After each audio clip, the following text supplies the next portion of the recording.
السلام علیکم۔ آج ہم آپ کو موت کے آنے کا بیان کے بارے میں بتائیں گے۔ ہر شخص کی جتنی عمر مقرر ہے، نہ اس سے کچھ گھٹے نہ بڑھے۔ آدمی لاکھ جتن کرے، جب وہ مقررہ عمر پوری ہو جاتی ہے تو ملک الموت یعنی موت کا فرشتہ حضرت عزرائیل علیہ السلام روح قبض کرنے کے لیے آتے ہیں اور اس کی جان نکال لیتے ہیں۔ اسی کا نام موت ہے۔ روح قبض ہونے کا وقت بہت سخت وقت ہے کہ اسی پر تمام اعمال کا دار و مدار ہے اور ایمان کے تمام نتیجے جو آخرت میں ظاہر ہوں گے اسی پر مرتب ہوتے ہیں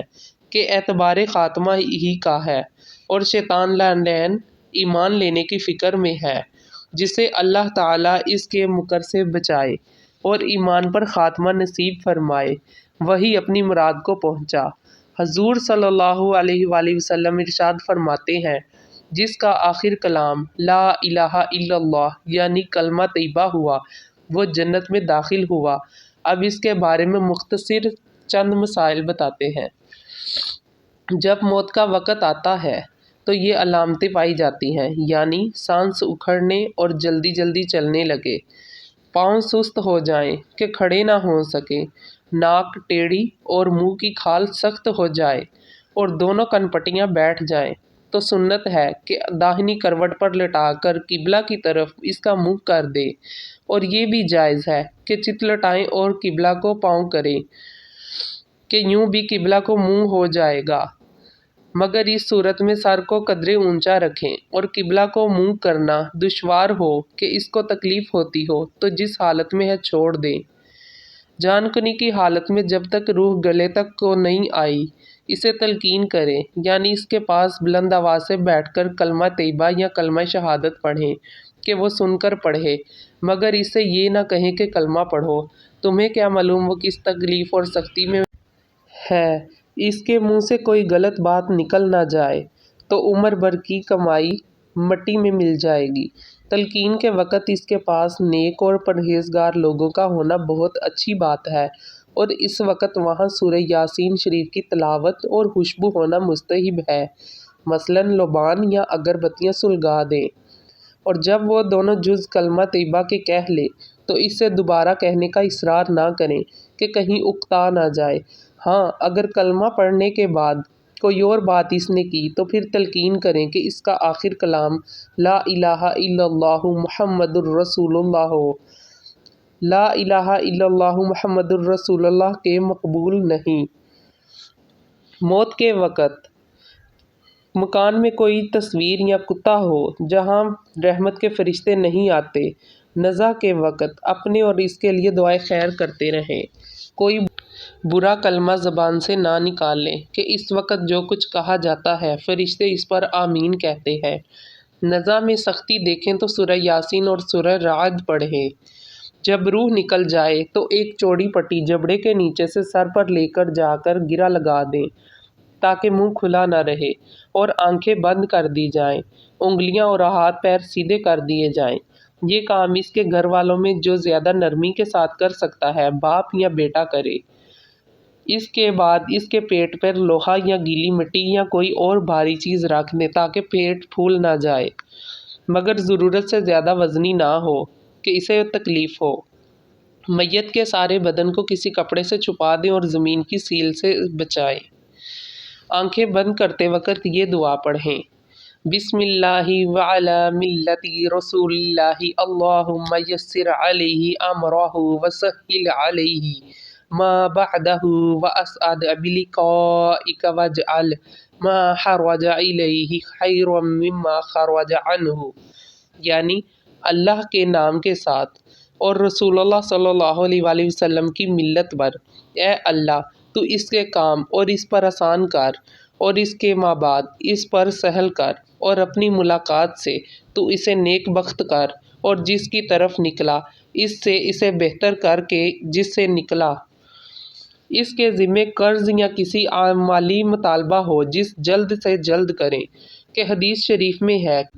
کہ میت اپنے دین میں گرفتار رہتی ہے، اور ایک روایت میں ہے کہ اس کی روح معلق رہتی ہے جب تک دین ادا نہ کر دیا جائے۔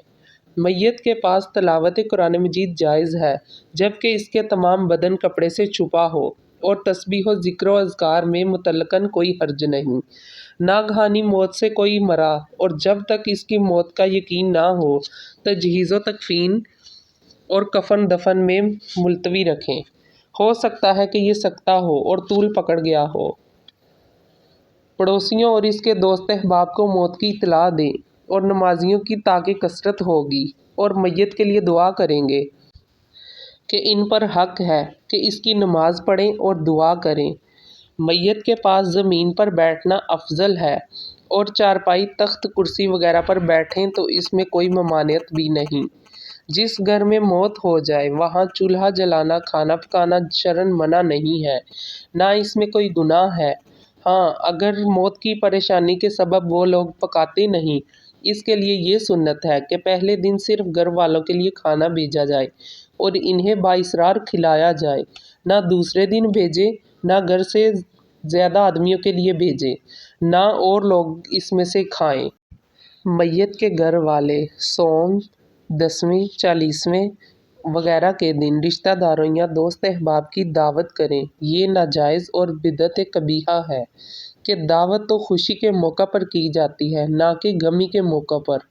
یہ افسوس کے دن ہیں تو جو خوشی میں ہوتا ہے ایسے موقعوں کو لائق نہیں۔ علماء کرام اہل سنت و جماعت ایسی ہی دعوتوں کے متعلق فرماتے ہیں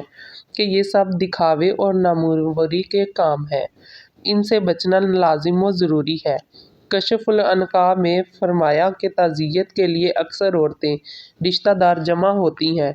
اور روتی پیٹتی نوحہ کرتی ہیں، انہیں کھانا نہ دیا جائے کہ گناہ پر مدد دینا ہے۔